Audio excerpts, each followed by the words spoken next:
ومن أحسن قولا ممن دعا إلى الله وعمل صالحا ومن أحسن قولا ممن دعا إلى الله وعمل صالحا وقال إنني من المسلمين. بسم الله الرحمن الرحيم. الحمد لله والصلاة والسلام على رسول الله نبينا محمد وعلى آله وصحبه ومن والاه. قال الله سبحانه وتعالى: يا أيها الذين آمنوا بالله. الآية. زما محترم مسلمانان ورونو، د ایمان په شعبو کې اوله شعبه، د ایمان په څانګو کې اوله څانګه هغه د الایمان بالله سبحانه وتعالى.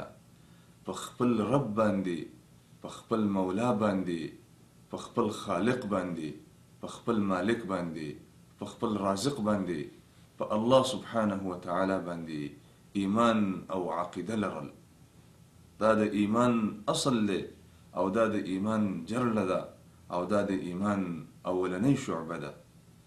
الله سبحانه وتعالى فرمای: يا أيها الذين آمنوا بالله. اے مومنانو، په الله باندې ایمان ولرئ، په الله باندې ایمان راوړئ، په الله باندې عقیده ولرئ. ستاسو رب دی، ستاسو خالق دی، ستاسو مالک دی، ستاسو رازق دی، او مدبر دی، د دنیا نظام چلی، او دا ډیر لوی کائنات پیدا کړي. نو په داسې ذات باندې ایمان ولرئ. په الله سبحانه وتعالى باندې ایمان لرل د ایمان په شعبو کې مهمه، اساسی او اولنی شعبه ده. او په دې معنا باندې په قرآن کریم کې ډیر زیات آیتونه موجود دي، لکه کل آمن بالله. دوی ټول ایمان لري په رب العالمین باندې، دوی ټول ایمان لري په خپل خالق باندې، دوی ټول ایمان لري په خپل مالک رازق باندې، په خپل مولا باندې.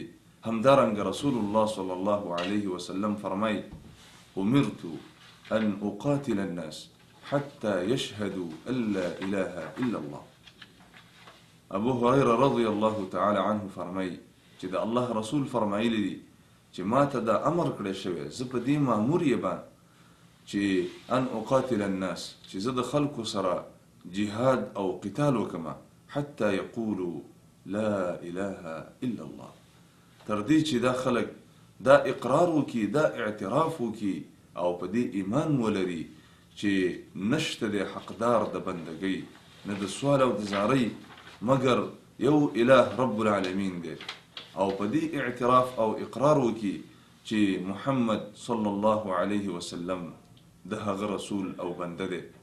نو رسول الله فرمای چې کله دا اقرار وکي، فقد عصم مني نفسه وماله الا بحقه وحسابه على الله. فرمای چې کله دا اعتراف داخله وکي، نو دوی له مانه خپل مالونه او ځانونه محفوظ کړل، مگر د اسلام په حق باندې که چرته حد ور باندې نافذیږي وغیره وغیره. همدارنګه رسول الله صلی الله علیه وسلم فرمای: من مات وهو يعلم انه لا اله الا الله دخل الجنه. فرمای چې څوک په داسې حال کې وفات شه، او په داسې حال کې له دنیا نه رخصت شه چې هغه په دې یقین او عقیده لرله چې نشته د حقدار د بندګۍ مگر صرف یو تنی تنها د رب العالمین ذات دی. رسول الله فرمای: دخل الجنه، جنت ته به داخل شي. الغرض بالاختصار لنډه باید دا ووایو چې د ایمان په شعبو کې مهمه او اساسي شعبه او لومړی شعبه هغه الایمان بالله سبحانه وتعالى. په خپل رب باندې ایمان لرل او په هغه باندې عقیده ساتل د ایمان په شعبو کې اوله شعبه ده. والسلام علیکم ورحمة الله وبرکاته.